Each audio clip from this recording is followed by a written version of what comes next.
I'm Taylor Gant, and you're watching another edition of GPB's What You Need to Know Coronavirus digital series. As the virus epidemic continues to impact daily life in Georgia, many people are concerned with their futures, especially when it comes to jobs. Cities and counties are declaring states of emergency and closing many businesses that are deemed non-essential, which has left Georgians without a steady source of income. Joining me now on Skype to talk about this changing landscape is Georgia's Labor Commissioner, Mark Butler. Commissioner Butler, thanks so much for joining us. Oh, thanks for having me on. So I wish it first was off, under better circumstances, but yeah. certainly so. Commissioner, what would you say your first piece of advice would be to people who are on a long hiatus from work or have been let go recently and really aren't sure what the next step is? Well, first of all, there's going to be actually about three ways that you can file for unemployment right now if you've been laid off or temporarily laid off.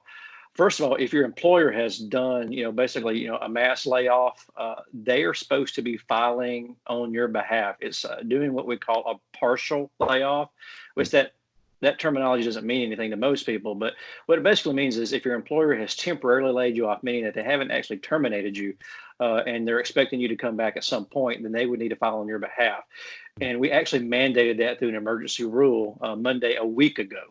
The reason why we did that is it's a much faster process, and it also will cut down on some of the excessive traffic of having a bunch of individuals file, each person, because we can get it all in a batch filing just from the employer. So not only does it streamline as far as the submission, but it can also get your benefits approved much faster. Now, if you're not in that type of situation, then you have two methods, and one of them is much better than the other. First of all, we have had to close access to the public to our career centers. Right. Now, we had to do that for several reasons, and the most important one is for health reasons, because the waiting areas in most of our offices is somewhat compact, and we did not want our customers that close to each other because we were getting some early reports of people that had been told to go home and self-quarantine, but before they went home, they were coming to our offices to file unemployment, right? Which puts other people at risk, but also puts our staff at risk. And we saw early on that we needed to shut that down, because if our staff has to go home because they have to self-quarantine, that's going to be fewer and fewer people that we have to actually do the work that needs to be done right now. So we did that. The good news is one of the changes that we made after the recession was over and my staff came in to take over Department of Labor is we actually instituted an online claims process, and which is why we're telling everybody to do all your claims right now online. That is the most efficient and best manner. Yes, there will be sometimes, some peak times when a lot of people are on the system all at once that you may experience some slowdowns. Matter of fact, I talked to somebody the other day. He said, I was working on it and it was taking a while, but if I was patient, then the screen would eventually load.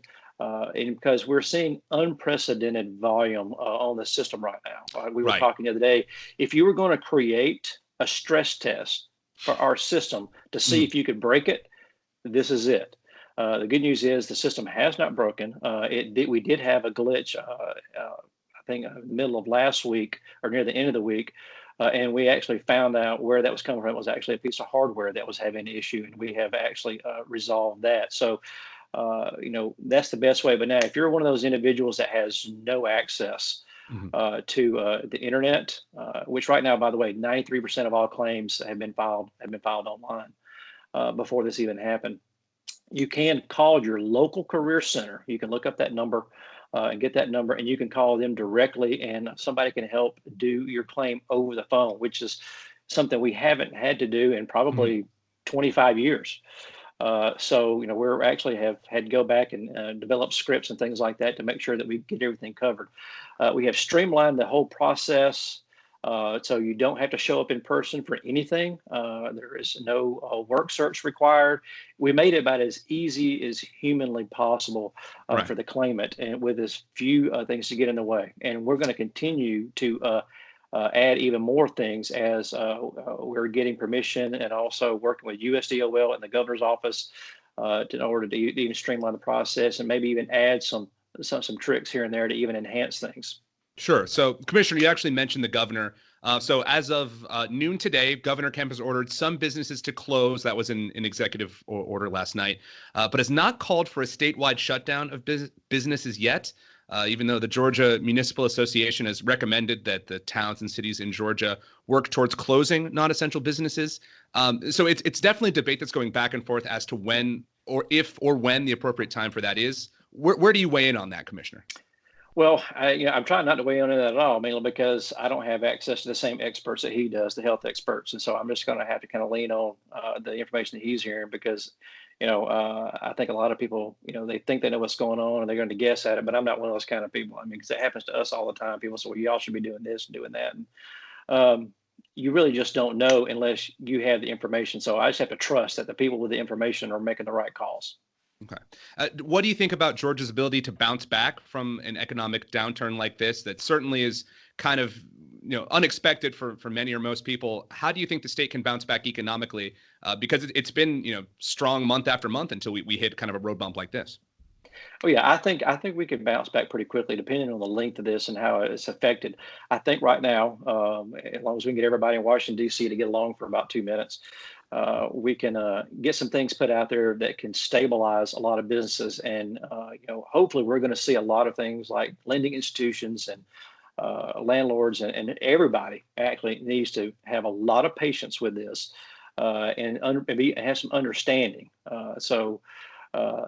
Just like, if you get a situation where, somebody can't make a loan payment because of this, because the revenue has dropped to nothing, I would hope they wouldn't get foreclosed on. I mean, that would be kind of silly because everybody's in the same boat. And that would actually probably doing those kind of actions would actually lead to a real recession. So I think with some of the actions that we're seeing in DC right now, with some of the loans and the propping up of different things, I know a lot of people are criticizing some of the help that they're seeing in some of these bills for businesses, but the businesses are the ones that are employing people. Take, for example, Delta.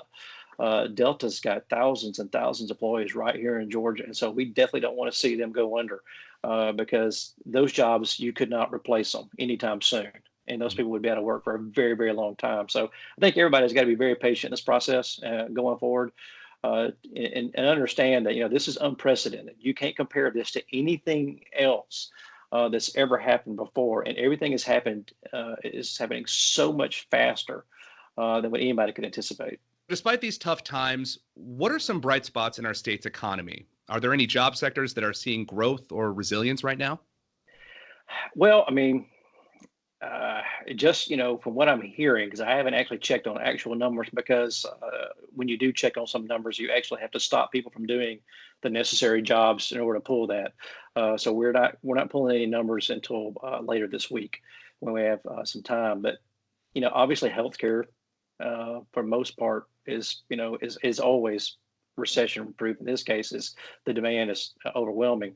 And obviously, you're seeing some retailers, people in transportation, warehousing, logistics. A lot of that is still kind of going, and that's one of those areas that we really have to pay attention to right now and make sure we're supporting them in any way we can. Matter of fact, we're taking a look at right now at the lines of logistics for our truck drivers, because as you hear these different stories about restaurants and things like that are closing down on some of these exits, and we've got to find ways to get some financial supports to those businesses to keep them open, because these truck drivers, they can't go 24/7. They have to stop. They have to have breaks. They have to have meals, and we got to make sure that we keep those logistic lines open and the supports for them open. So there's a lot of little things a lot of people don't think about in these types of times that is our job to think about constantly. And so those types of services that are still getting those necessary things, whether it's getting drugs to the hospitals or to your drugstores, or food to the grocery stores,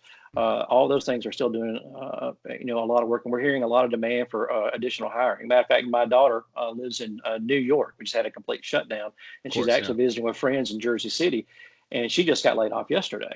And so she's like, "Well, what am I going to do?" And then her boyfriend was like, "Well, the grocery store right on the corner is hiring right now." I'm like, "Well, you need to go talk to them," because she's young, very healthy, and they're going to need help because people still are going to need these supplies. It's very challenging times right now. Right.